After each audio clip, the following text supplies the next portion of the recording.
Anto, especialmente Ata Melissa. Melissa. Boa noite, mas bravamente, Melissa. Bravamente nós dois aqui. Fazemos para começar rato de tudo que tem aqui na Don Frank. Boa noite, bem-vindo. Daqui, Melissa. Turcos bom. Não, Dom Frank é restaurante, crioulo, roupa, bom visitar, bom comida, doce comida e bom trato de mesa. Você está com bem, vai para trás, caba, não abisse ainda não 5 horas o rato. Mawaki vai um rato. Agora me chega, a mim conhece minha coquina. A mim vai conhecer minha coquina porque Teo está on the go. Ando, especialmente para temporada aqui, que fim de ano, mas tem que chegar trempar para fazer uma reservação para a gente, não? Assim mesmo, sim, nós temos algum paquete na especial, então, por favor, toma contato conosco, tem toda a informação via telefone e assim por chegar para o aqui que tem, não? Pero me que é importante, Melissa, para todos nós informar nos clientes na casa, me avisa o número de telefone e horário que não pode chamar, se não te chama a mês ou tem um gente encarregado para fazer o pedido na temporada aqui? Sim, por chamar no número de telefone de 587-9300. Ora não está abrida, de sonorima inter, não está abrida, a cozinha está abrida, é hora de buffet. Está tem mais ou menos 10 horas à noite. Uau! E o lugar mesmo que está abrido tem hora dentro de semana, então o weekend não está até 3 horas. Ah, você tem ambiente, eu agora me ponho um cosmo só. Tem 3 horas por comer? Of quanto tempo come de weekend? Tour dia, ok. Para você não querer que você cana aqui 1 hora, 2 horas madrugada, então rápido como Melissa, você não tem comida, não, mas você come temprano. Healthy way, come temprano. Agora vou aqui na merdia, não me te pensava. Está rolê bom, não? Vou mais de escolher. Mas então tem carne, tem pescado, tem 3 diferentes pratos, não? Tour dia, não? Tour dia é cambia, buffet sempre tem diferentes coisas.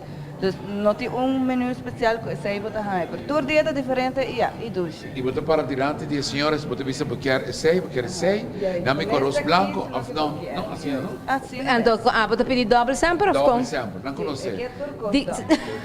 Não pode. Mito caminho que chega com isso aqui para a regra. A Melissa, se nós queremos fazer party, cabe bisa que o weekend você será 3, como é que você permite para ser mais lado? Se nós queremos fazer uma celebração aqui com comimento e depois queda mais lado, é possível para um grupo de quanto gente o lugar está carga? Não, é possível. Se não tem problema, o lugar é muito amplo, carga basta gente, depende do grupo e se é porto, está bom venir para comimento de Páscoa, de trabalho, porque celebrar o birthday. Tudo o que você quer fazer, nós está na ordem. E vou levar arriba a merdia, não? Você que gosta bom de merdia, então você quis o que você come, então você paga unicamente $2,50, não? Juist, esse é o preço do buffet. Você tem arroz, você tem galinha, carne, salada, batata assada, salada fresco.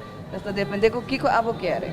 E Don Frank está donando, afinal, é coffee on the house. Também? Também? Também? Sim. Você tem coffee on the house, para caber para a comida. Tremendo. A mim tem gosto de coffee, sabe? Nós gosta de coffee. Algo que nós compartilhamos hobby. Então, me pode contar um segredo? Bisamos. Ruben gosta de coffee, mas não se traga coffee. Tá casada trajador de coffee. Tá três, tá experto em coffee. Como que você quer? Latte, cappuccino, preto, espresso. She is the best. Vale a pena. Esse é um dia Dom Frank. Correto. Try out. Um dia Dom Frank. Bom, pero você acaba com mais música para sobre o é puxinês ou não bom, não? É da miau. É puxinhas ou não bom? Nós trago com mais. Melissa, danke por permitir-nos ser aqui na Don Frank. Don Frank está na boa disposição. Uma invitação para toda gente. Bueno, nós estamos invitando toda a gente passa a Dom Frank, bem por nos duche comida na oficina tranquila, nos bar, dalgo drinks, resta casina. Tem 2 pantallas, mas é grande mesmo como o futebol. O deporte preferido, porque é uma película mesmo, nós estamos fazendo pago. Também, parabéns. Você está Clown Sconing. Preciso. Já não vamos continuar. Por favor, nós temos Gaita Rombera, a darle mercado, pero mais bonita mesmo, com canção que tive o título de Push. Agora nós artistas não invitar e me queremos seguir disfrutar de nada. Vamos gostar de Gaita Rombera, de Don Frank.